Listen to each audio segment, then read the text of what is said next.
Hi guys, welcome to my affordable watch collection. My name is Aviv, and today we are going to take a look at the Seiko SRPD67, or as I like to call it, the SandKX. Seiko is a brand that needs no introduction. Everybody knows Seiko. It has been around for 140 years now and has a very rich heritage. This watch is one watch out of a series of watches that were meant to replace the legendary and discontinued Seiko SKX line of workhorse dive watches. Released in 2019, this dive style watch is listed for $350 on Seiko's website, but the actual price varies depending on who you buy it from, and you can find it much cheaper than that. The 5KX, or in its official name, the Seiko 5 Sports SRPD line, has many different colorways, which is probably what the original SKX line was missing. There are many very nice options for you to choose from, including the dressier SRPE line of similar watches with no rotating bezels, the SKX line. Seiko also used this line as a platform for some special limited editions. Okay, let's take a closer look at the watch. The width of the case is 42.5 millimeters. Its thickness is 13.4. The distance between the lugs is 22 millimeters. Lug tip to lug tip is 46 millimeters. And the watch weighs 140 grams. All 5KXs are water resistant to 100 meters, a step down from the SKX's 200 meters. So the color of the dial is indeed a light yellowish sand color. It is a bit darker on the edge of the dial, and it graduates to a lighter tone towards its center. There's also a matching colored chapter ring on the edge of the dial, with a black printed minute track on it. Keeping with the Seiko way, it is ever so slightly misaligned with the indices, just a touch to the right, barely noticeable. The dial layout is identical to that of the SKX, only the indices here are applied and highly polished, rather than printed like on the SKX. We have a large downwards facing triangle at the 12 o'clock position, ovals that look like SIM tray openers for your phone, to mark the 6 and 9, and circle indices everywhere else but the 3 o'clock, where we have a window with both day and date complications. Under the 12 o'clock marker, there's an applied Seiko logo, and beneath it, the new Seiko 5 shield is printed in black. Above the 6 o'clock marker, a cursive automatic replaces the Divers 200 found on the SKX. On both sides of the 6 o'clock marker, printed so small you'll need a magnifying glass to read it, is the movement's caliber. The hands are borrowed from Seiko divers of the past, as were the SKX hands. They are these highly polished diver style hands with a lot of loom-filled surface.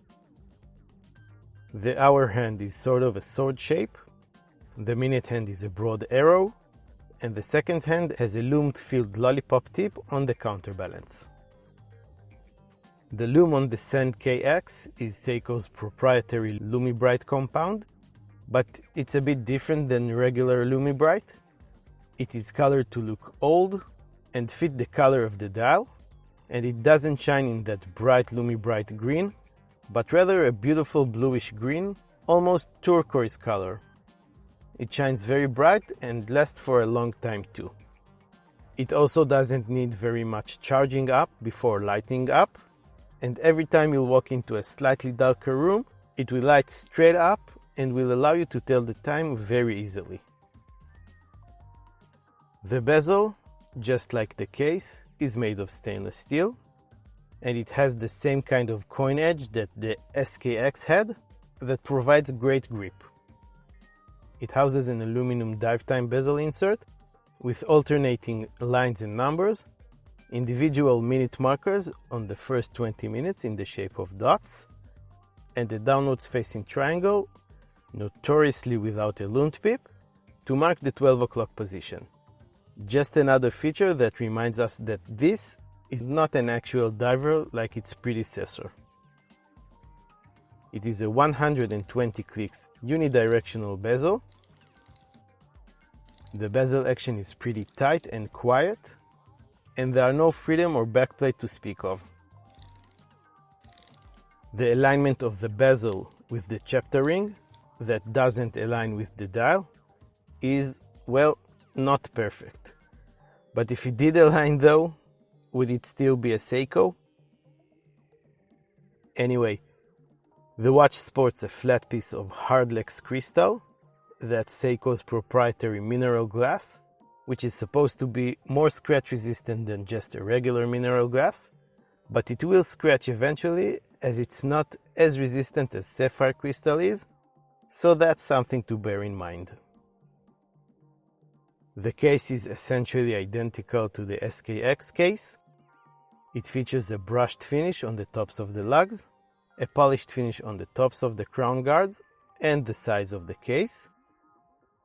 The lugs are short and stubby, which helps the overall lug-to-lug distance remain relatively short, and together with the way they curve down, they make the watch wear great on the wrist.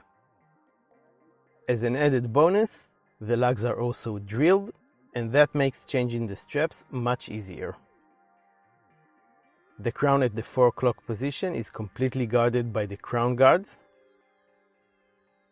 and unlike the SKX crown, this one neither screws down, nor is it signed with the Seiko S logo.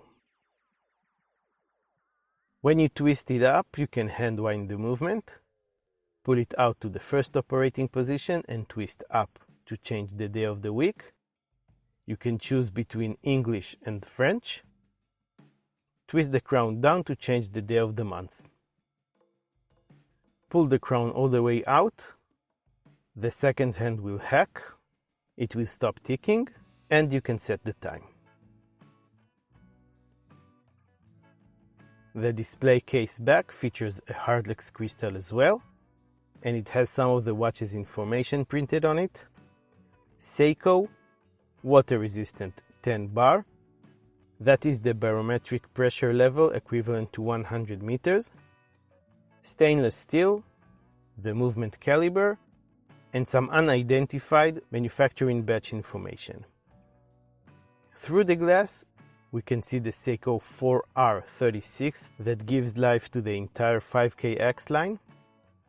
That is actually the designated name that Seiko gave their NH36 movement when it is used inside their own watches, and it is basically the same as the ever so popular NH35, just with an added day of the week complication. It has 24 joules and it beats at 21,600 beats per hour.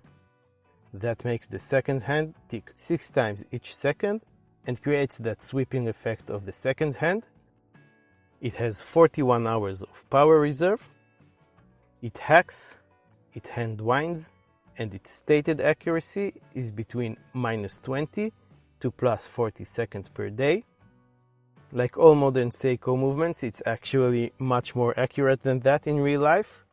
And like all modern Seiko movements, it features the DiaShock shock protection system that will help protect it against everyday drops and blows.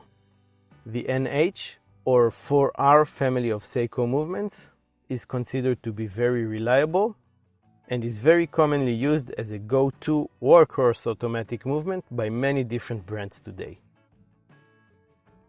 The SRPD67 comes on a stainless steel mesh bracelet.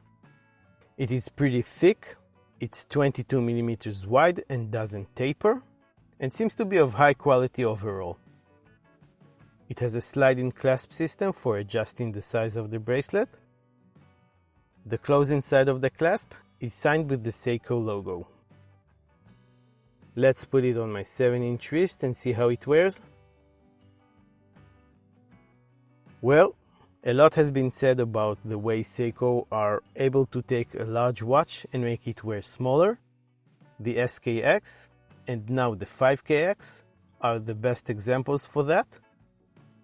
A 42.5mm watch should appear larger on wrist, but thanks to that shorter lug-to-lug and the fact that the bezel at 41mm is slightly smaller in diameter than the case itself, it is actually very wearable and doesn't feel huge. It is a bit tall though, and you should be careful not to bang it around on stuff.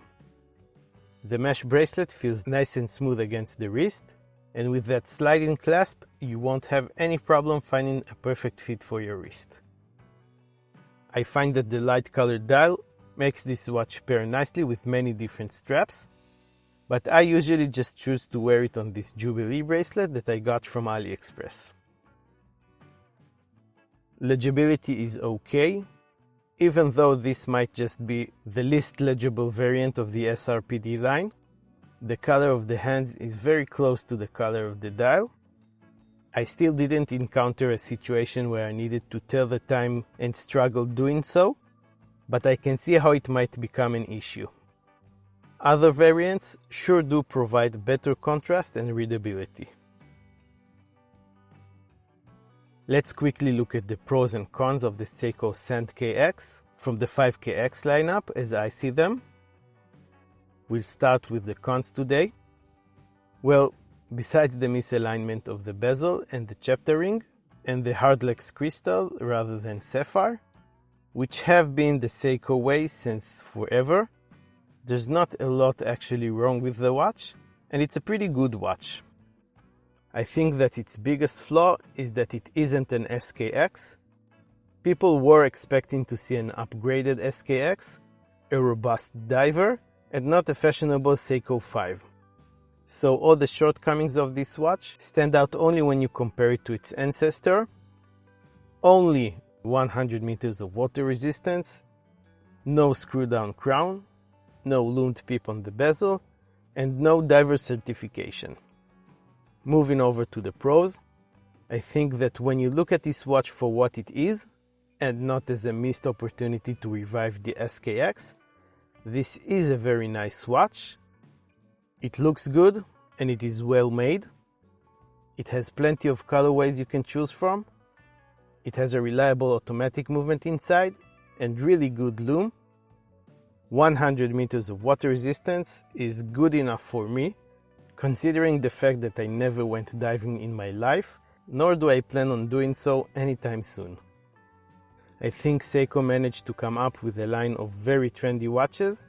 Admittedly, some do look better than others, but overall, I think there is something for almost everyone there. If you're looking for an actual Seiko diver, you might want to look elsewhere, like the Turtle or the Samurai. Almost 2 years after they were first released, the prices are starting to come down, which is great.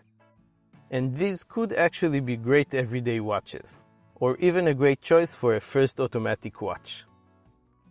Now that they have been around the watch market for a while, and we had the chance to grow accustomed to them, what do you guys think of the Seiko 5KX line? Are they cool, or are they a missed opportunity?